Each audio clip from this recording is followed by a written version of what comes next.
اجازت ہے سب کی؟ آئیے رستم بھائی آگے آگے، اجازت ہے سب کی؟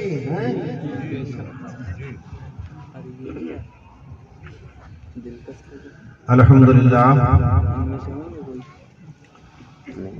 الحمدللہ نحمدہ ونصلی ونسلم علی رسولہ الکریم، اما بعد فاعوذ باللہ من الشیطان الرجیم، بسم اللہ الرحمن الرحیم۔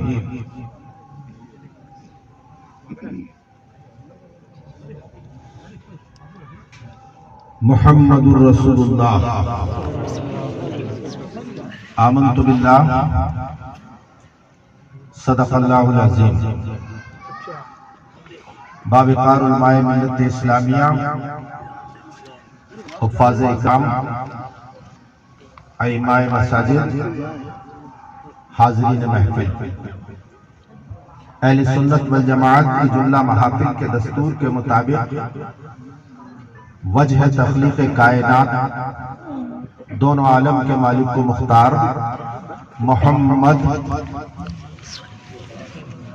مصطفیٰ مجتبی مرتضیٰ صلی اللہ علیہ وسلم کی مقدس بابرکت باعظمت سراپا رحمت بارگاہ الہی میں ہدیہ درود و سلام پیش کرنے کی سعادت حاصل کریں۔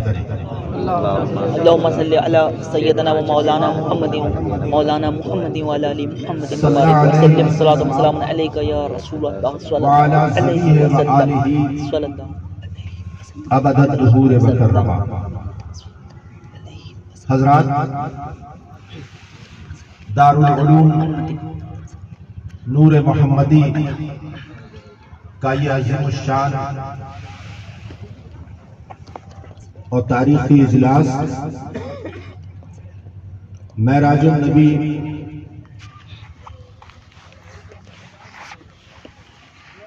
کی شب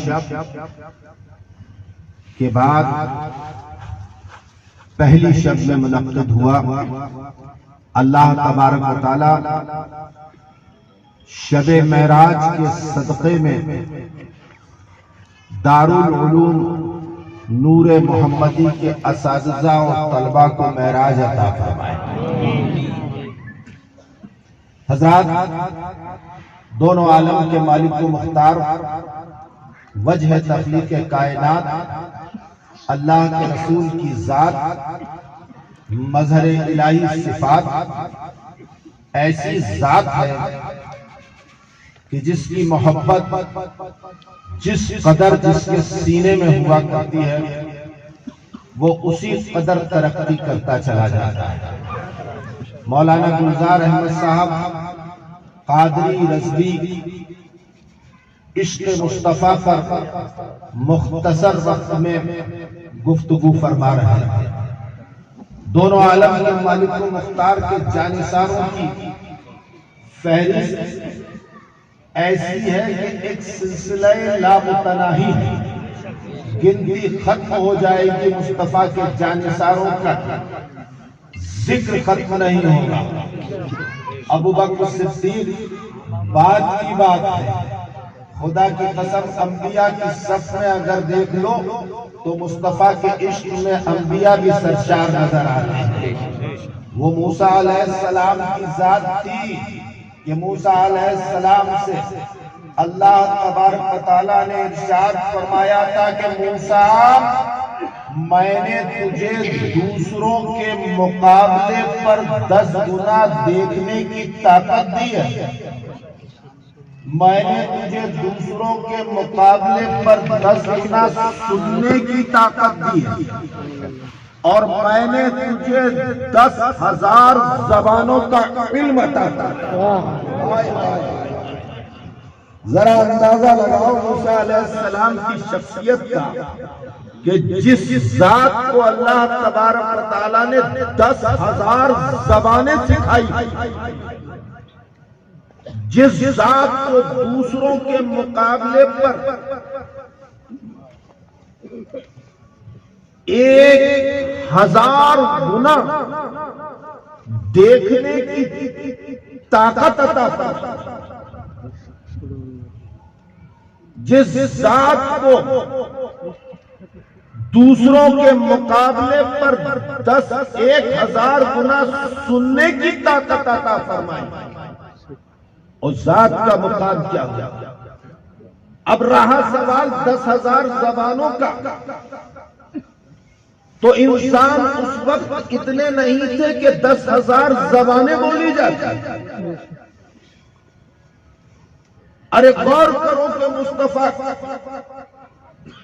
موسیٰ علیہ السلام کو اللہ تبارک و تعالیٰ نے 10,000 زبانیں جو عطا فرمائی، وہ انسانوں کی بھی زبانیں تھی، اجنہ کی بھی زبانیں تھی، چرندوں کی بھی زبانیں تھی، پرندوں کی بھی زبانیں تھی، درندوں کی بھی زبانیں تھی، کیڑے مکوڑے سب کی زبانیں اللہ تبارک و تعالیٰ نے موسیٰ علیہ السلام کو سکھا دی، اور پھر ارشاد فرمایا کہ میں نے تجھے دوسروں کے مقابلے پر 1,000 گنا دیکھنے کی طاقت دی، اور دوسروں کے مقابلے پر 1,000 گنا سننے کی طاقت دی۔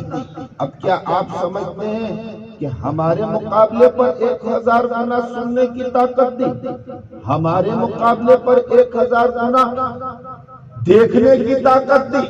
نہیں، مقابلہ امتی اور نبی کا نہیں ہوتا ہے،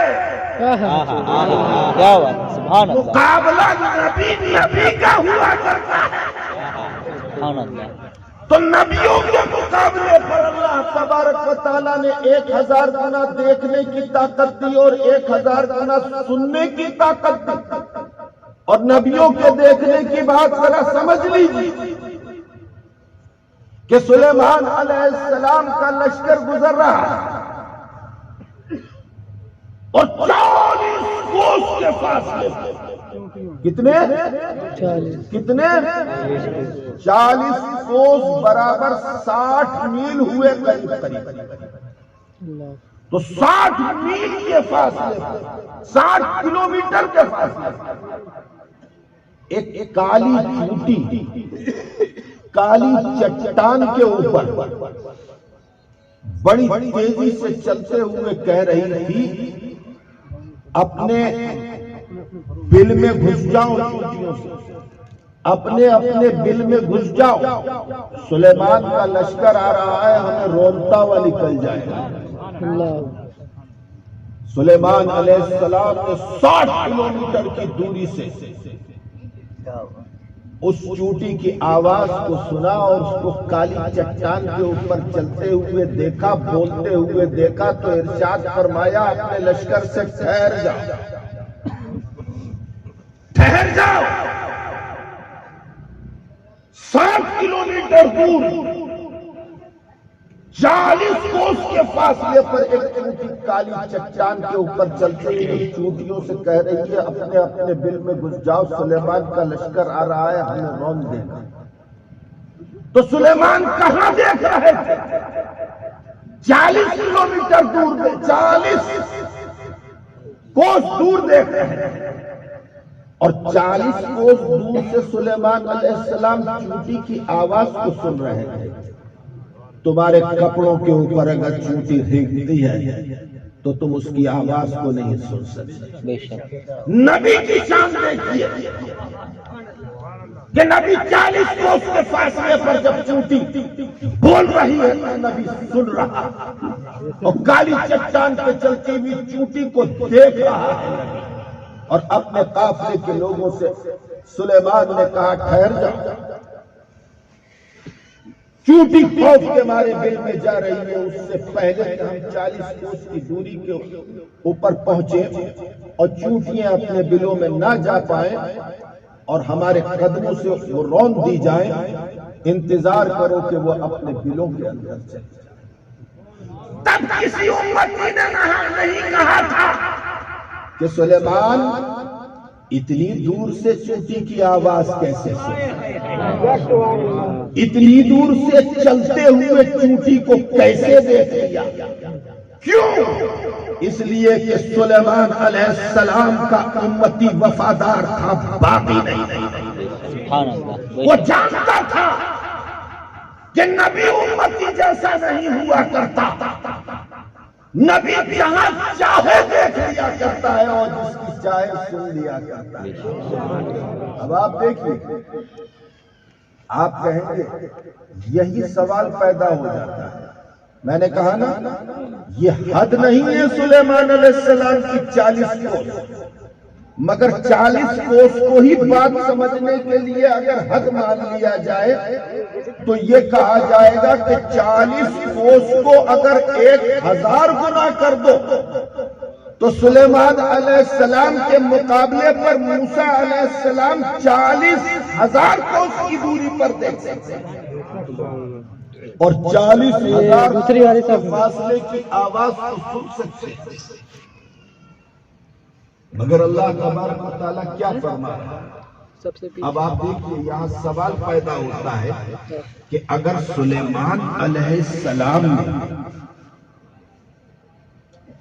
اس کالی چٹان پر چلتی ہوئی چونٹی کو دیکھ لیا اور اس کی آواز کو سن لیا تو چونٹی نے بھی تو سلیمان علیہ السلام کو دیکھ لیا 40 کوس کے فاصلے سے۔ بس یہی گمراہی ہو جایا کرتی ہے میرے دوستو، اسی طرح سے گمراہ کیا جاتا ہے کہ اگر نبی کے اندر یہ طاقت ہے تو چونٹی کے اندر بھی تو یہ طاقت ہے، تو پھر کیا فرق پڑتا ہے؟ یہی علماء کی ضرورت پڑا کرتی ہے، گمراہی سے بچنے کے لیے ہر پر علماء کی ضرورت پڑتی ہے، اور عالم بنانے کے لیے مدارس کی ضرورت پڑا کرتی ہے۔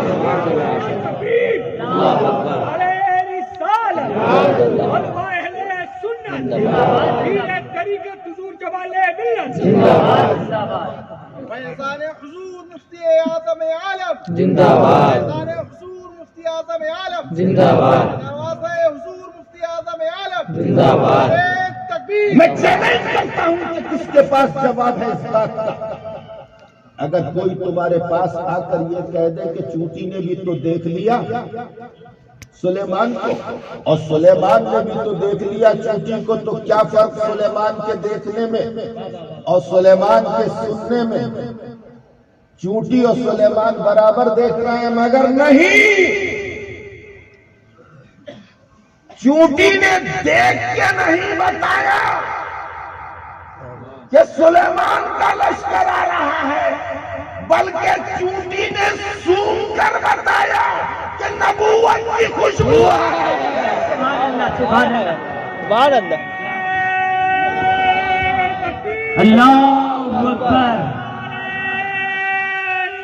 یا رسول اللہ، زندہ باد، زندہ باد، زندہ باد، زندہ باد، زندہ باد، زندہ باد، زندہ باد، زندہ باد۔ سن کر بتایا کہ نبوت کی خوشبو ہے۔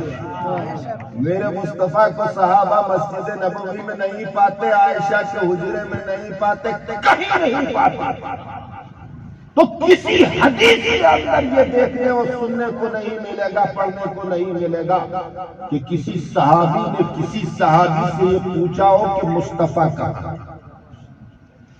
یہ علماء موجود ہیں، کسی صحابی کو ضرورت نہیں پڑتی کہ مصطفیٰ کہاں ہے، ارے ہوا کے شانے پر بہتی ہوئی مصطفیٰ کے پسینے کی خوشبو کہہ دیتی ادھر نعرے تکبیر، نعرے رسالت، مسلک اعلی حضرت حضور جمال ملت، نعرے تکبیر، نعرے رسالت۔ رسول اللہ، صحابی رسول آئے، بارگاہ رسالت میں حاضر ہوئے، سلام عرض کیا، اللہ کے رسول نے جواب عطا فرمایا، دست بستہ عرض کیا، یا رسول اللہ میری بیٹی کی شادی ہے، یا رسول اللہ کچھ بھی نہیں ہے میرے پاس، دینے کے لیے کچھ نہیں ہے، کھلانے کے لیے کچھ نہیں ہے، اللہ کے رسول نے اپنے پیرہان اقدس میں ہاتھ ڈالا، ارشاد فرمایا تیرے پاس کٹورا ہے؟ ارشاد عرض کیا یا رسول اللہ ہے۔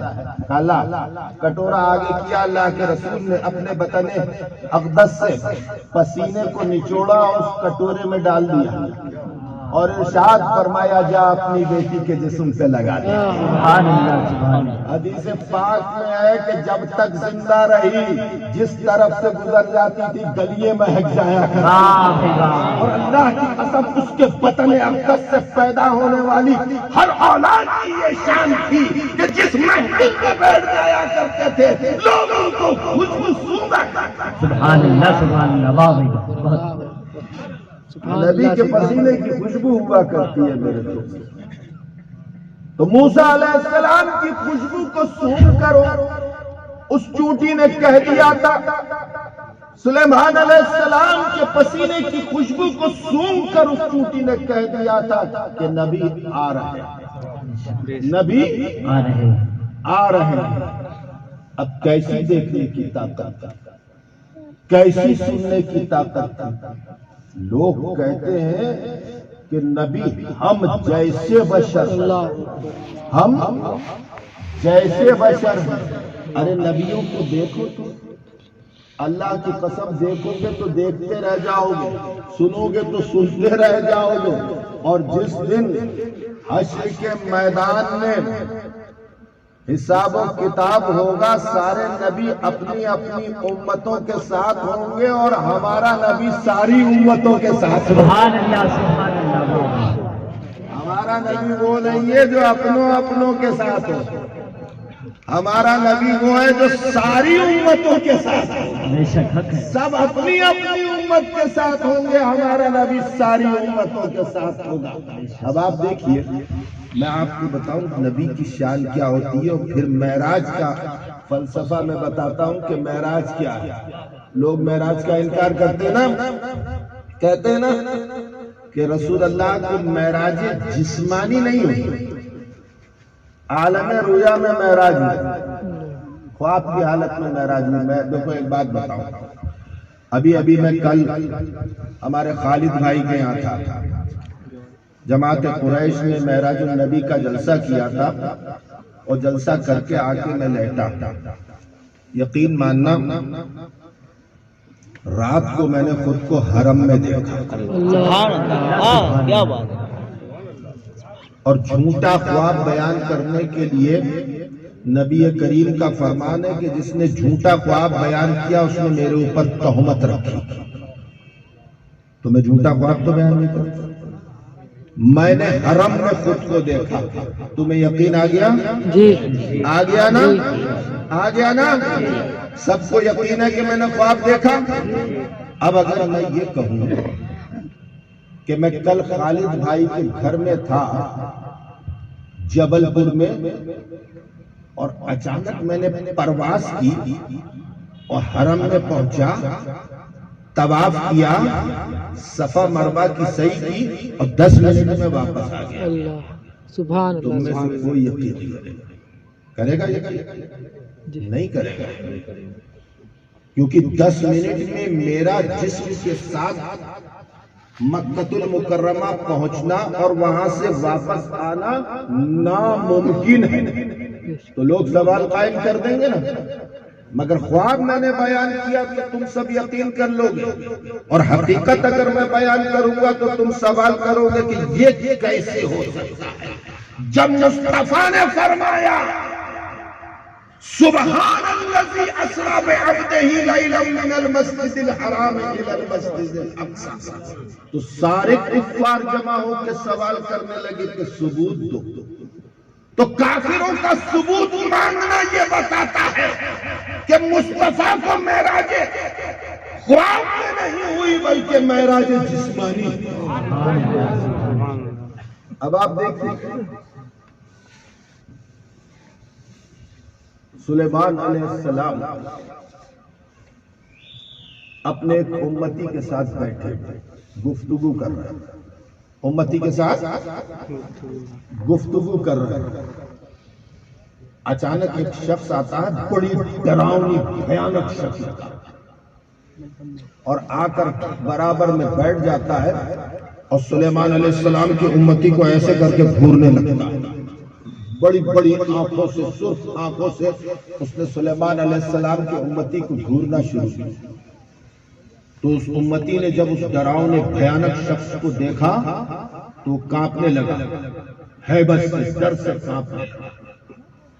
اور اس نے کہا کہ یہ کوئی اتنی ڈراؤنی بھیانک شکل کا. سلیمان علیہ السلام نے اس کی طرف دیکھا جو ڈراؤنی شکل کا تھا، تو اس نے کہا کہ یا نبی اللہ، میں اسرائیل ہوں، موت کا فرشتہ ہوں. تو کہا کہ تم میرے امتی کو ڈرا رہے ہو اس شکل میں آ کر، کیا بات ہے؟ کہا یا نبی اللہ، یہ جو آپ کا امتی بیٹھا ہوا ہے نا آپ کے پاس، اس کی موت فلاں مقام پر سمندروں کے پار آ گئی اور یہ یہاں بیٹھا ہے. یہ اپنے پیروں سے چل کر اس مقام تک نہیں جا سکتا اور اس جگہ اس کا پہنچنا ضروری ہے، کیونکہ اسی جگہ اس کو موت آئی اور میرے لیے حکم ہے کہ اس مقام پر اس کی روح کو قبض کروں. سلیمان علیہ السلام نے فرمایا پھر؟ تو کہا یا نبی اللہ، اس کو آپ اس مقام پر سمندروں کے پار بھیج دیجئے تاکہ میں اس کی روح کو قبض کروں. لگاؤ فتویٰ اسرائیل علیہ السلام پر، لگاؤ فتویٰ اسرائیل علیہ السلام کے اوپر کہ اسرائیل علیہ السلام خدا سے نہیں فرما رہے ہیں کہ وہاں بھیج دے رب تاکہ میں روح کو قبض کر لوں، نبی سے فرما رہے ہیں. کیوں؟ اس لیے کہ اسرائیل کا یہ ایمان تھا کہ نبی سمندروں کے پار لمحے میں بھیج سکتا ہے اور جو نبی کر سکتا ہے وہ کوئی نہیں. نعرے تکبیر، نعرے رسالت، مسلک اعلیٰ حضرت، علماء اہل سنت، حضور جمال ملت، نعرے تکبیر. امتی نے کہا سلیمان علیہ السلام سے، یا نبی اللہ، مجھے بڑا ڈر لگ رہا ہے، بڑا خوف لگ رہا ہے اس شخص سے جو بیٹھا ہوا ہے، آپ مجھے یہاں سے دور سمندروں کے پار بھیج دیجیے. سلیمان علیہ السلام نے فرمایا اچھا اپنی آنکھوں کو بند کرو. دیکھیے قرآن کی تفسیر اور احادیث مبارکہ ایمان کے شجر کی جڑوں کو تحت الثری تک پہنچا دیا کرتی ہے. قرآن کا پڑھ لینا اور ہے، تفسیر کا پڑھ لینا اور ہے، احادیث مبارکہ کا پڑھ لینا اور ہے، اور اس کو پڑھنے کے بعد اپنے ایمان کو پختہ کرنا اور ہے. عرض کیا اس امتی نے کہ یا نبی اللہ، مجھے آپ یہاں سے دور اور بہت دور بھیج دیجیے. مجھے اس شخص کو دیکھ کر خوف ہوتا ہے، ڈر ہوتا ہے. کیوں؟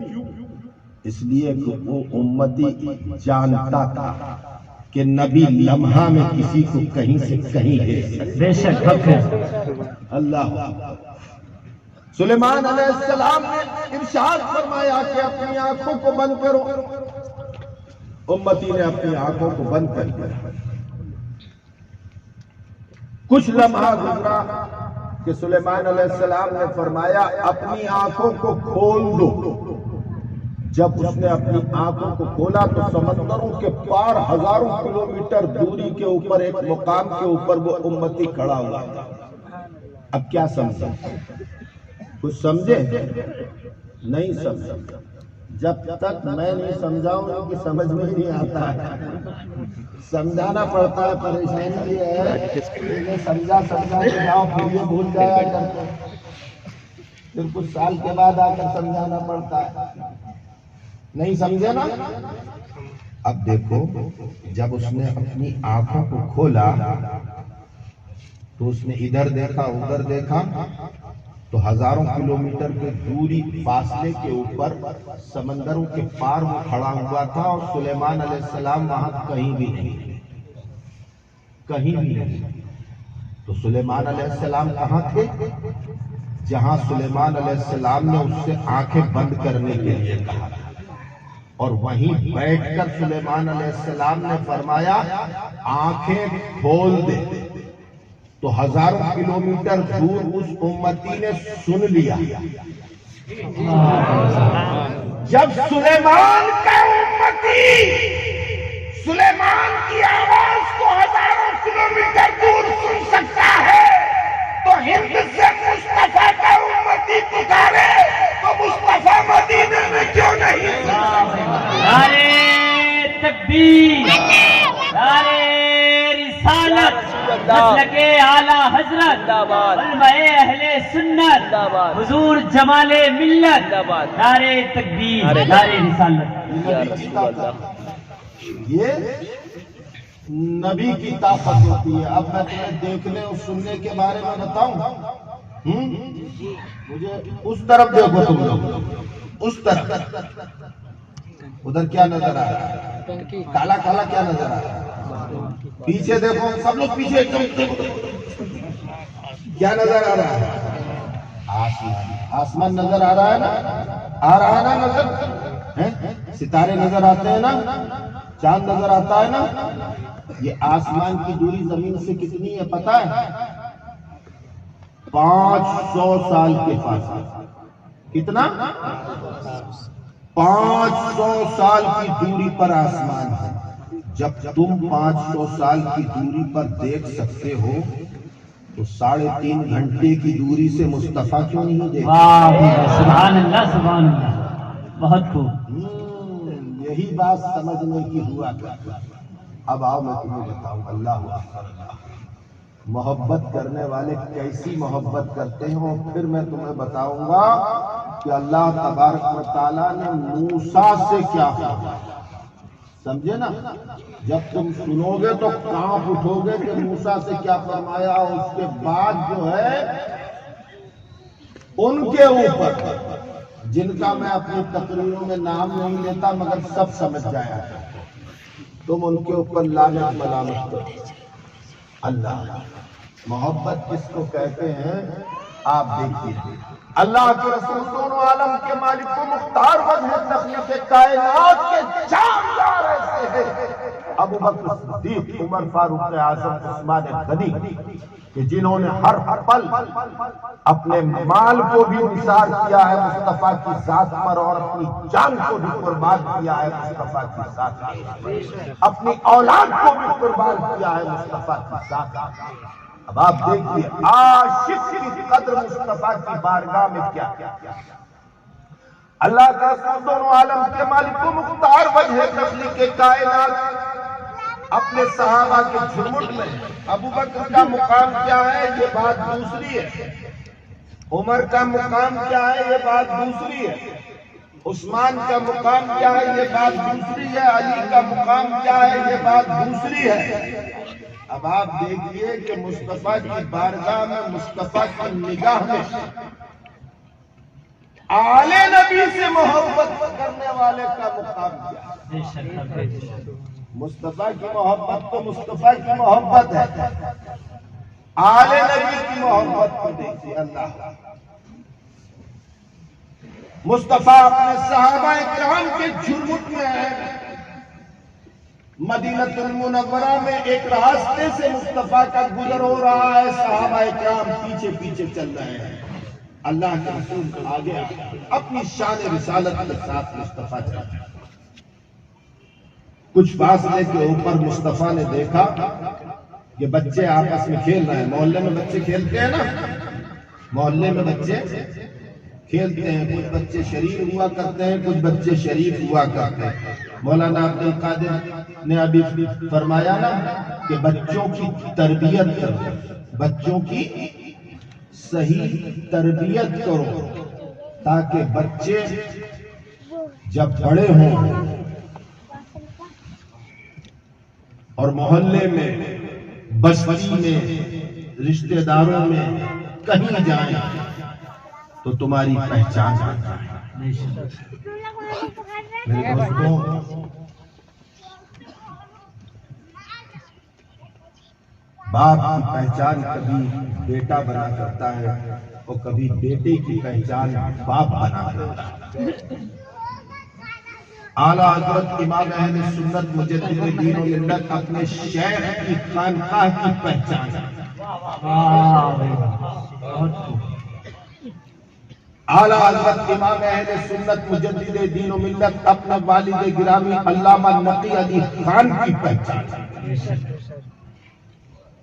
اور میں کہہ دوں کہ اللہ کی قسم باپ استاد اور شیخ کی کیا پہچان، اعلیٰ حضرت تو اہل سنت کی پہچان ہے۔ نعرے تکبیر، نعرے رسالت، مسلک اعلیٰ حضرت، علماء اہل سنت، حضور جمال ملت، نعرے تکبیر، نعرے رسالت۔ اور مفتی اعظم کی ذات اعلیٰ حضرت کے شہزادے، کیا بات! یقین ماننا علماء، محدثین، مفسرین، فقہاء اکرام نے تو اعلیٰ حضرت کو کتابوں سے پہچانا، یہ عوام ہے، یہ اعلیٰ حضرت کی کتابوں کے نام نہیں پڑھ سکتے، تو اعلیٰ حضرت کو پہچانیں گے کیا؟ ان کی کتابوں کو کیا پڑھیں گے؟ انہوں نے اگر اعلیٰ حضرت کو پہچانا ہے تو مفتی اعظم کی ذات کو دیکھ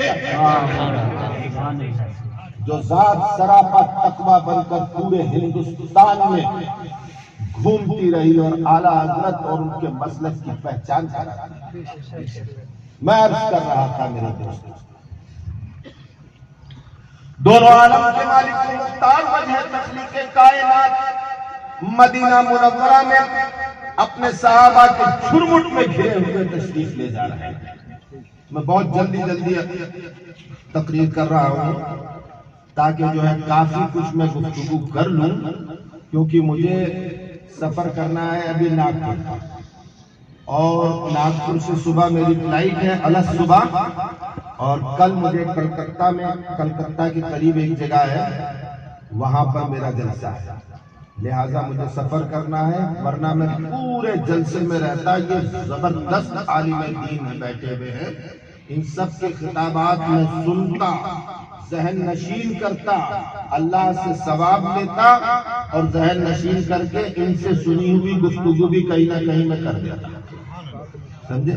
یہ لوگ جو بولتے ہیں نا میرے دوستوں، میں بہت سنجیدگی کے ساتھ گفتگو کر رہا ہوں کہ آج کوئی کتاب کو کھول کر نہیں دیکھتا۔ ابھی ہم اشفاق بھائی آپس میں گفتگو کر رہے تھے، وہاں سے آ رہے تھے جبل پور سے، کہ اب لوگ اخبار بھی نہیں پڑھتے، اخبار بھی نہیں پڑھتے۔ پہلے لوگ صبح کے وقت اخبار کا انتظار کیا کرتے تھے، اب کوئی اخبار بھی نہیں پڑھتا۔ ابھی میں دہلی ایئرپورٹ کے اوپر تھا، دو مرد دو عورتیں جا رہے تھے، تو ٹرالی میں رکھ کے اخبار لے جانے والا اخبار لے جا رہا تھا، تو ایک لڑکے نے کہا کہ اللہ بھی تھوڑے اخبار مجھے دے دو، اور اس نے 4-6 اخبار نکال لیے اس میں سے، اور جب میرے قریب سے وہ لوگ گزرے تو جس نے اخبار نکالے تھے اس نے کہا کہ یہ اخبار پڑھنے کے لیے تھوڑی لیے، بچھا کر بیٹھنے کے لیے اور لیٹنے کے لیے۔ ابھی پرسوں کی بات ہے، میں دہلی کے ٹرمینل 1 کے اوپر تھا، تو میں نے کہا دیکھو زمانے کے اندر کتنی تبدیلی آ گئی۔ ایک عبدالعلیم صاحب تھے، پونا میں رہتے ہیں، بمبئی میں رہتے تھے اس زمانے میں، تو وہ کہتے تھے مجھ سے کہ حضرت اگر آدھا گھنٹے اخبار آنے میں صبح دیری ہو جایا کرتی ہے تو میری ماں بے چین ہو جاتی ہے اور اختلاجی کیفیت ہو جاتی ہے۔ پہلے لوگ پڑھنے کے کتنے شائق تھے، سمجھے نا، مگر آج زمانہ وہ آ گیا ہے کہ لوگ اخبار نہیں پڑھتے، اخبار نہیں پڑھتے تو کتابیں پڑھنا تو بہت بڑی بات ہے، سمجھے نا۔ تو دینی اور مذہبی کتابیں کھول کر کوئی نہیں دیکھتا ہے آج کل، الا ماشاءاللہ۔ یہ علماء ہیں جو کتب بینی کیا کرتے ہیں اور 10 کتابوں کا نچوڑ تمہارے سامنے جلسوں میں پیش کر دیا، بے شک حق سے، سمجھے نا۔ لہٰذا یہ جلسہ جو ہوتا ہے نا، اس میں پیسہ خرچ ہوا کرتا ہے، اس میں پیسہ خرچ ہوا کرتا ہے، اور جب تمہارے گھر میں روٹی پکتی ہے نا تو ایک نوالا تم ضائع نہیں کرتے ہو. بکرے کا گوشت لاتے ہو 600 روپے کلو کا تو ایک بوٹی جو ہے 50 روپے کی پڑتی ہے. پڑتی ہے. اگر بچہ کبھی پھینک دیتا ہے نا تو ڈانٹتے ہیں 50 روپے کی تھی. سمجھے نا؟ ہوتا ہے نہیں ہوتا؟ ہمیں تمہارے گھر میں ہو نہ ہو، میرے گھر میں تو ہوتا ہے. میں تو ایک چاول کا دانہ بھی اگر پڑا ہوا گر جاتا ہے کہیں تو میں اٹھا کر کھا لیتا ہوں کہ ہو سکتا ہے اللہ سبحان اللہ، کیا بات، سبحان اللہ، کیا بات. سمجھے؟ اب بچوں کی تربیت کے بارے میں مولانا کہہ رہے تھے تو میں آپ کو بتاؤں کہ میرا چھوٹا بچہ محمد رضا، کیا نام؟ محمد رضا، میرے چھوٹے بچے کا. وہ بہت چھوٹا تھا، اس نے بیٹھنا سیکھا تھا، چلتا بھی نہیں تھا اس زمانے میں، گود میں لیتے. اب جب بیٹھنا اس نے سیکھ لیا تو ہم نے سوچا کہ اسے کھانا بھی سکھایا جائے. تو اس کے منہ میں نوالا دیتے، چاول تھوڑے تھوڑے دیتے اس کے منہ میں، کھا لیتا تھا چاول. پھر تھوڑا ایک آدھ مہینہ گزرا تو میں نے اپنی اہلیہ سے کہا کہ اب اس کو خود کھانے کے لیے سکھاؤ کہ خود کھائے. تو اس کے سامنے تھوڑے سے چاول رکھ دیے، اس نے چاول ایسے کر کے اٹھائے اور منہ تک لے جاتے سب گر گئے. میں نے پھر اٹھا کے پلیٹ میں رکھ دیے. پھر اس نے چاول اٹھائے اور میری طرف دیکھا اور میں پھینک دیے. سمجھے؟ میں نے پھر اٹھا کے رکھ دیے. پھر اس نے ایسے کر کے چاول پھینک دیا اور میری طرف دیکھا. مطلب اس نے کھیل بنا لیا ہے. مجھے چھیڑ رہا تھا کہ میں پھینکوں گا یہ اٹھا کے رکھیں گے، میں پھینکوں گا یہ اٹھا کے رکھیں گے. میں نے اسے سمجھایا بیٹا اللہ کا دیا ہوا رزق ہے، اس کا ادب کرتے ہیں. میں نے اس کے سامنے چاولوں کو یوں کر کے چوما اور پھر رکھا. سمجھے؟ اب اس کو تو مزہ لگ گیا تھا مجھے چھیڑنے کا. جب میں دوسرے دن اس کو کھلانے بیٹھا تو اس نے ایسے کر کے پہلے ہی پھینک دیے چاول اور میری طرف دیکھا. میں نے کہا اچھا ہی ہے. میں نے پھر اس کو سمجھایا. تیسرا دن آیا، میں نے پھر اس کو سمجھایا، اس نے پھر چاولوں کو پھینکا اور بار بار پھینکا. جب چوتھا دن آیا تو میں نے چاٹے اس کے منہ سے مارے. خوب پٹائی کے سمجھ میں ماں ہوتی ہے، ماں تڑپ کر آئی کہ یہ کیا کر رہے ہیں آپ اتنے چھوٹے سے بچے کو مار رہے ہیں. میں نے کہا نہیں، 3 دن میں نے اس کو سکھایا. جب یہ نہیں سیکھ رہا ہے نرمی اور محبت سے تو اب میں اس طرح سے سکھا رہا ہوں جس طرح سے سکھانے کا حکم ہے. وہ دن ہے، آج کا دن ہے. میری طرح وہ بھی گرے ہوئے چاول کھا لیا کرتا ہے. اس کے بعد کبھی اس نے چاول نہیں پھینکے. سمجھے؟ ہاں، کعبے کا بھی ادب کرتے ہیں. سمجھے نا؟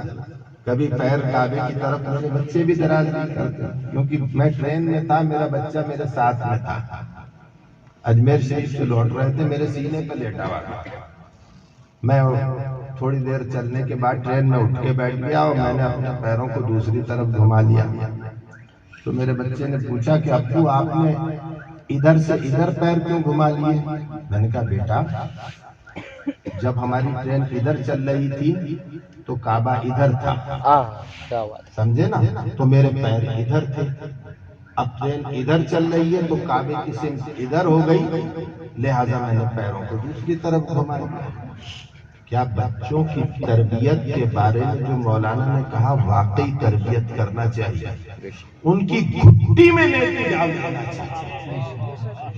سمجھے نا؟ اب آپ دیکھیے، میں عرض کر رہا تھا کہ اللہ کے رسول دونوں عالم کے مالک و مختار وجہ تخلیق کائنات اپنے صحابہ کے جھرمٹ میں تشریف لے جانا. ہائے ہائے کتنے خوش قسمت تھے صحابہ، کتنے خوش قسمت تھے صحابہ کہ جنہوں نے رسول کائنات کو اپنے سر کی آنکھوں سے،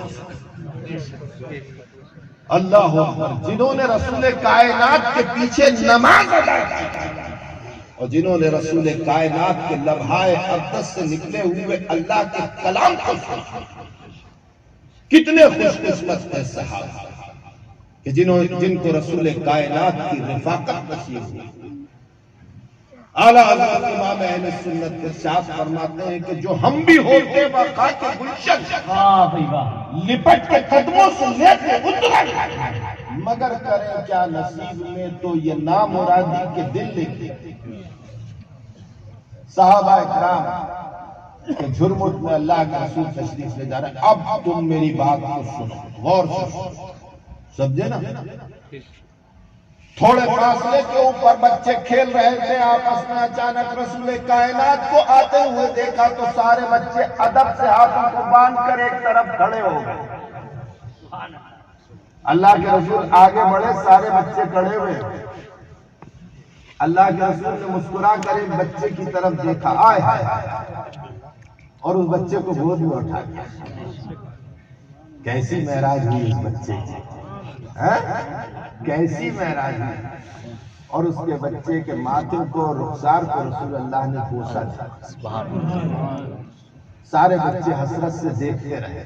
رسول اللہ نے اس کے سر کے اوپر ہاتھ پھیرا محبت شفقت کے ساتھ اور اس کو واپس گود سے اتار دیا، اور رسول کائنات صحابہ کے جھرمٹ میں آگے بڑھے۔ صحابہ اکرام نے دست بستہ عرض کیا، یا رسول اللہ سمجھ میں نہیں آیا۔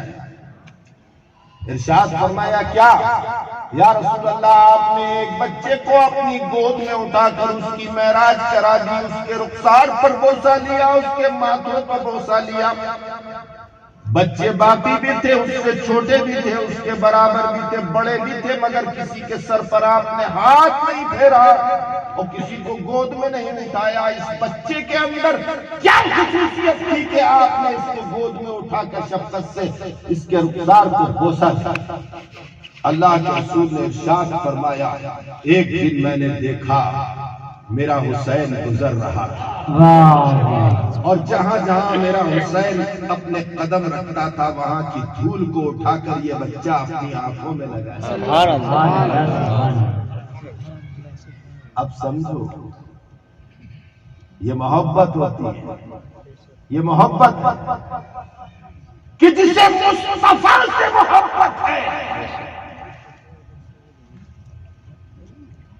اسے خدا سے محبت ہے، بے شک، اور جسے آل مصطفیٰ سے محبت ہے مصطفیٰ کو اس سے محبت ہے۔ سبحان اللہ، سبحان اللہ، بے شک۔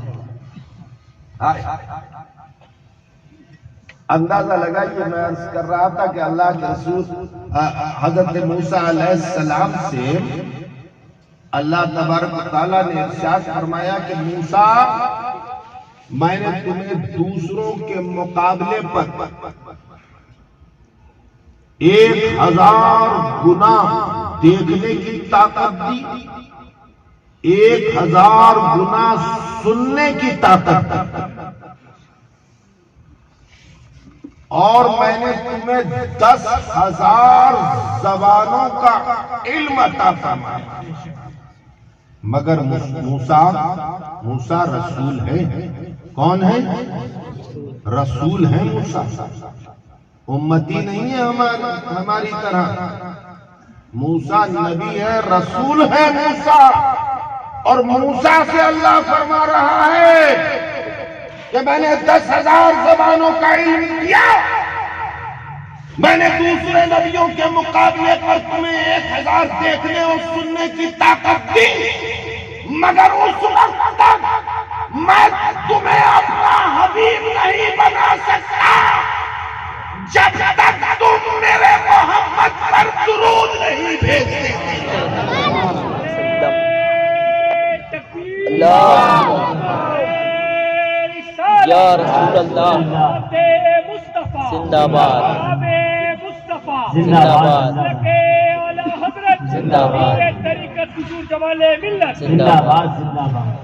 کی محمد سے وفا تم نے تو ہم تیرے ہیں، بے شک، یہ جہاں چیز ہے کیا لو قلم تیرے ہیں، بے شک۔ میرے دوستوں، اپنے رسول دونوں عالم کے مالک و مختار وجہ تخلیق کائنات سے محبت کرو، رسول کی اتباع میں اپنی زندگی کو گزارو، اور یہ جو مدارس ہیں ان مدارس کی قدر کرو، ان مدارس سے فیض حاصل کرو، صرف مال دے دینے سے حق ادا نہیں ہوتا، مال دینا تو تمہاری ذمہ داری ہے۔ ہاں، اس لیے کہ رسول نے تمہیں ایمان دیا ہے اور یہ مدارس رسول کا گھر ہے، یہ تو تمہاری ذمہ داری ہے۔ تم اپنا گھر چلاتے ہو، رسول کا گھر کا خیال نہیں کرو گے، سمجھے؟ یہ تو تمہاری ذمہ داری ہے، مگر فیض تمہیں اس طرح سے اٹھانا چاہیے کہ اپنے بچوں کو مدرسے میں پڑھنے کے لیے بھیجو تاکہ صحیح قرآن پڑھنا سیکھے اور اس کی نماز ہو جائے، اور جب موت کا وقت آئے تو کم سے کم سورہ یاسین تو پڑھ دے کھڑا ہو کر۔ بے شک حق ہے۔ اور کوئی نماز پڑھانے والا نہیں ہو تو جنازے کے سامنے کھڑے ہو کر نماز تو پڑھا دے، بے شک حق ہے۔ اور کوئی فاتحہ دینے والا نہ ہو تو کم سے کم قبر پر آ کر فاتحہ تو دے دے۔ بات نکل آئی ہے تو مولانا گلزار کہہ دوں ہے نا؟ ابھی روک کے رکھنا فلائٹ کو، چلیے کہنے کے چکر میں کہیں جو ہے معاملہ گڑبڑ نہ ہو جائے اور پھر وہاں سے ٹیلی فون کریں ارے کھورا ہو گیا مولانا، سمجھے نا؟ 12 ہو جائے گا انشاءاللہ، پہنچ جائیں گے، 4 گھنٹے لگتے ہیں۔ اب سنو، تاریخ تصوف میں ایک بڑی عظیم المرتبت ساتھ گزری، میری آنکھوں میں ہر وقت ذات کے لیے آنسو رہتے ہیں۔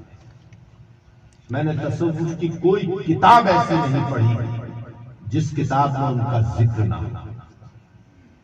چند بزرگ ایسے گزرے ہیں، سر فہرست اگر کسی کا نام ہے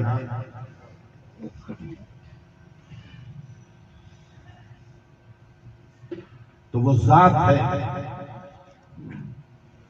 حضرت ذنون مصری کی ذات، بڑی زبردست پرسنالٹی۔ نگاہ اٹھائیں تو لوح محفوظ کو دیکھیں، نگاہ جھکائیں تو تحت الثری کو دیکھیں، پتھر پہ ٹھوکر مار دے تو سونا بن جائے، اور کنبے سے اللہ کہہ دے تو مردہ زندہ۔ ایسی زبردست ذات حضرت ذنون مصری کی۔ کبھی انشاءاللہ ذنون مصری کے اوپر تقریر کروں گا تو مزہ آ جائے گا، مکمل تقریر ذنون مصری۔ سبحان اللہ، ایسی شخصیت ہے ذنون مصری۔ اللہ، ذنون مصری کا گزر ایک قبرستان سے ہوا، تو حضرت ذنون مصری، یہ جو اہل تصوف ہے نا، یہ زیادہ تر اپنا وقت قبروں کے قریب ہی گزارتے ہیں، سمجھے؟ اسماعیلیہ حبیبیہ مسجد ہے نا بامبے کے اندر، اس کے نیچے قبرستان ہے۔ ہاں، تو ایک بزرگ سے میری ملاقات تھی، وہ رات کے وقت وہاں قبرستان نیچے چلے جاتے تھے اسماعیلیہ حبیبیہ مسجد میں، اور پوری رات تہخانے میں رہا کرتے تھے۔ اچھے بزرگ تھے، سید تھے۔ تو ذنون مصری قبرستان میں گئے اور جا کر ایک پتھر کے اوپر سر رکھا اور لیٹ گئے۔ تبھی ذنون مصری نے خواب دیکھا کہ سارے مردے اپنی قبروں سے نکل آئے، مردے اپنی قبروں سے نکل آئے اور قبرستان میں بکھر گئے، سب بڑی دور دور تک بکھر گئے، اور اوپروں جھک کر کچھ بینتے تھے، اپنے کفن میں رکھتے تھے، بینتے تھے کفن میں رکھتے تھے، بینتے تھے کفن میں رکھتے تھے۔ اب ذنون مصری نے سب کو دیکھا خواب میں، ایک شخص کو دیکھا ذنون مصری نے کہ وہ پتھر کے اوپر بڑی بے نیازی کے ساتھ بیٹھا ہوا ہے، پورے قبرستان کے مردوں کو دیکھ رہا ہے، اور وہ کچھ بین نہیں رہا۔ تو ذنون مصری کو تشویش ہوئی کہ سب کیا بین رہے ہیں اور یہ کیوں نہیں بین رہا جو سب بین رہے ہیں۔ لہذا اس کے پاس گئے اور کہا السلام علیکم، اس نے کہا وعلیکم السلام۔ کہا بھائی یہ سب کیا کر رہے ہیں، کیا بین رہے ہیں؟ تو کہا ایسا ہے، پوری دنیا میں لوگ قرآن پڑھتے ہیں، کلمہ پڑھتے ہیں، درود پڑھتے ہیں، فاتحہ دلاتے ہیں، اور وہ کہتے ہیں کہ اللہ تبارک و تعالیٰ اس کا ثواب کل مومنین مومنات کو عطا فرما دے، تو اللہ تبارک و تعالیٰ اس ثواب کو قبرستان میں بکھیر دیتا ہے، تو یہ مردے نکل نکل کر وہ ثواب بین رہے ہیں قبرستان میں۔ تو ذنون مصری نے کہا کہ یہ ثواب بین رہے ہیں تو تم کیوں نہیں بین رہے؟ اللہ اکبر۔ تو اس پتھر کے اوپر بیٹھے ہوئے شخص نے کہا کہ سنو، ان کی اولاد جو زندہ ہے نا وہ ان کو ایصال ثواب نہیں کرتی، میری اولاد جو زندہ ہے روز ایک قرآن پڑھ کر مجھے ایصال ثواب کرتی، جو مستق آ جاتا ہے۔ اب جب میرا ثواب مستق بھرپور آ جاتا ہے تو میں سوچتا ہوں کیوں بینوں، انہی کو بین لیں۔ حضرت ذنون مصری کی آنکھ کھل گئی۔ حضرت ذنون مصری اس پتھر پر بیٹھے ہوئے شخص نے اپنی اولاد کا جو پتہ اور نام بتایا تھا اس پتے کے اوپر گئے، کوفہ کے اندر، کوفہ کا واقعہ ہے۔ تو ایک کپڑے کی دکان پر ایک نوجوان بیٹھا ہوا قرآن کی تلاوت کر رہا تھا،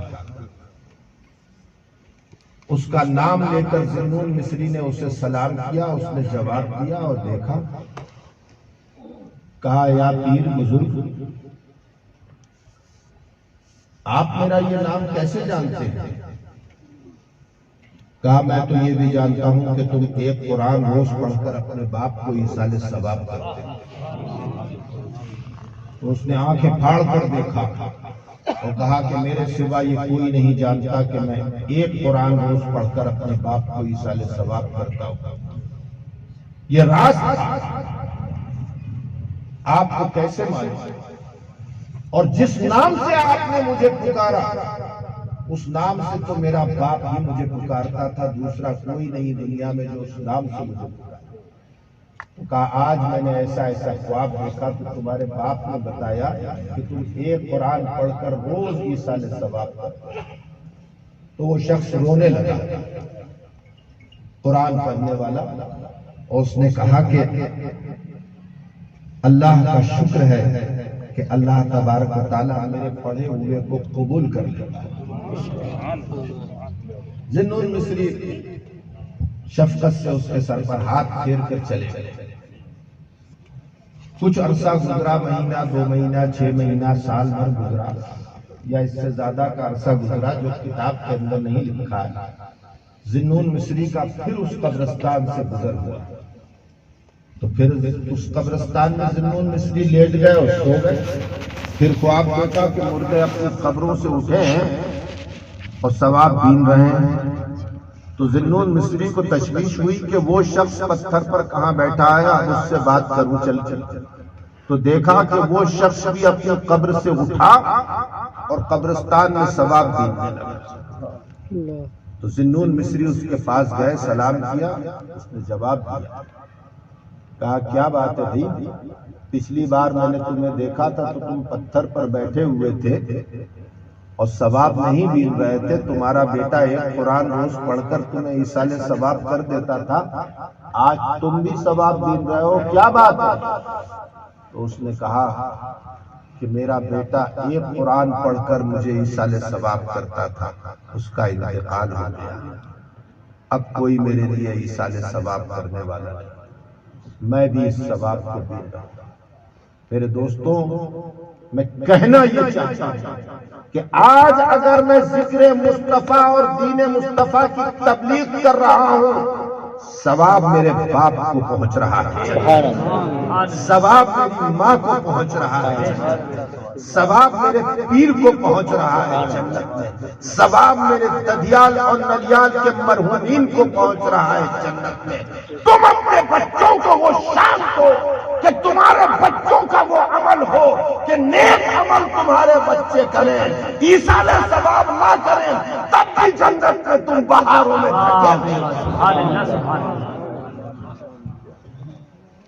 اپنے بچوں کو قرآن پڑھاؤ. مدرسے کی امداد کرنا بڑی بات نہیں ہے، مدرسے سے فیض حاصل کر لینا بڑی بات ہے. آپ کے شہر کے اندر جو بھی مدرسہ ہو اہل سنت کا، آپ اس سے فیض حاصل کیجئے اور اس مدرسے کی بقا کے لیے سعی کیجئے، کوشش کیجئے. اللہ تبارک و تعالی آپ سب کے اس شہر کے ان مدارس کو آباد رکھے اور اس سے فیض حاصل کرنے کی توفیق عطا فرمائے. وما علینا الا البلاغ. السلام علیکم ورحمۃ اللہ. دیکھو بھائی، پھر میں کہہ رہا ہوں کہ جلسے میں پیسہ خرچ ہوتا ہے، سمجھے نا. اور میں نے گفتگو کی، پتہ نہیں میری گفتگو آپ کے دلوں پر اثر کرے نہ کرے. ہو سکتا ہے میرے بعد کوئی گفتگو کرنے والا گفتگو کرے اور اللہ تبارک و تعالیٰ اس کی گفتگو کے کسی کلمے کو پسند کر کے ایسی رحمت برسا دے آسمان سے کہ آپ اس میں نہا جائیں. سمجھے نا. لہذا انتظار کرنا، یہ مت سمجھنا کہ جمال رضا خان جا رہے ہیں، جمال رضا خان مجبوراً جا رہے ہیں کہ ان کی فلائٹ، سمجھے نا. مگر یہ یقینی نہیں ہے کہ میری تقریر میں ہی رحمت برسے. ہو سکتا ہے میرے بعد جو بولے ان کے کسی کلمے کو پسند کر کے اللہ رحمت برسا دے. ہو سکتا ہے ان کی گفتگو کو پسند کر کے خود رسول اللہ تشریف لے آئے، سبحان اللہ، غوث اعظم تشریف لے آئے، اور جتنے لوگ بیٹھے ہوں سب پہ رسول اللہ کی نظر پڑ جائے، غوث پاک کی نظر پڑ جائے. اگر سے اب بھی دیکھ رہے ہیں، سبحان اللہ، مگر آ کر دیکھ لیں. سمجھے نا. تم سب کی بخشش ہو جائے اور میں بتا کے جا رہا ہوں، اس لیے میری بھی ہو جائے. سبحان اللہ.